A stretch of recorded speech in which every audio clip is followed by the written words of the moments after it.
ஆமேன். அல்லேலூயா. உங்கள் யாவருக்கும் என்னுடைய அன்பின் வாழ்த்துக்கள்.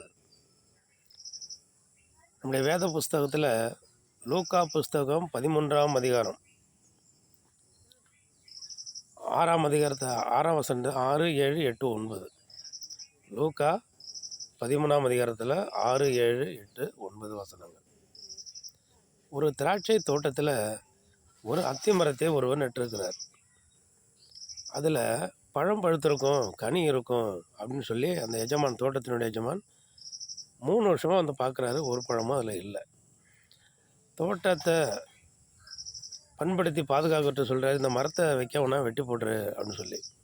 அவர் சொல்கிறாரு, முதலாளி எஜமான் வேண்டாம், இருக்கட்டும், நான் இந்த சுத்திரும் கொத்தி எரு போடுறேன், பலன் கொடுத்தா கனி கொடுத்தா பார்ப்போம், அப்படி இல்லைன்னா வெட்டி போட்டுறேன்னு சொல்கிறார்.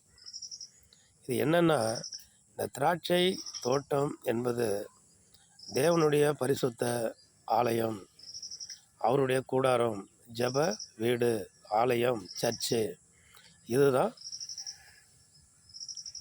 திராட்சை தோட்டம். இந்த திராட்சை தோட்டத்தில் அத்தி மரமாக இருக்கிற வளர்ந்துருப்பாங்க, உயர்ந்திருப்பாங்க, பெருசாக இருப்பாங்க. ஏன்னா அத்தி மரம் ஆலமரம் மாதிரி வளருது.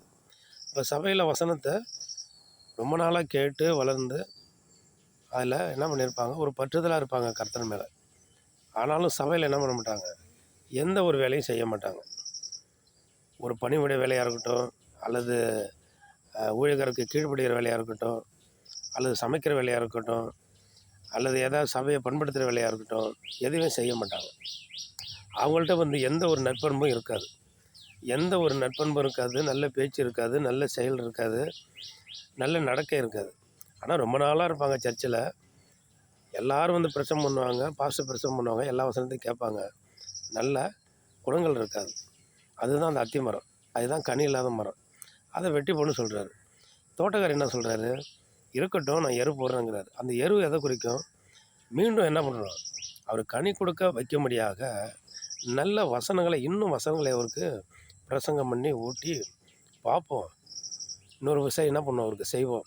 அந்த வசனத்தையும் கேட்டு அவர் மறுபடியும் இதே மாதிரி செஞ்சால் வெட்டி போட்டுடலாம், எடுத்துடலாம், அவன் மரணத்திற்கு பாத்திரங்கிறத வெட்டி போடு அப்படின்னு சொல்லப்படுது. ஆனால் அப்படின்னாலே சபையில் இருக்கிற நமக்கு உண்டான வேலைகளை எதாயிலும் ஒன்றும் சபையில் வெறுமையாக இருக்கக்கூடாது, செய்யணும். அப்படி செஞ்சால் தான் கனி கொடுக்குற ஒரு மரமாக நம்ம இருப்போம். நம்ம கனி கொடுக்குறவங்களாக இருப்போம். நம்மளால் முடிந்தது எதாயிலும், திருச்சபையில் எத்தனையோ வேலைகள் இருக்குது, நம்மளால் எதாயிலும் செய்வோம். சபையாரோடு இணைந்து கிராமங்களில் சென்று ஊழியம் செய்யலாம்.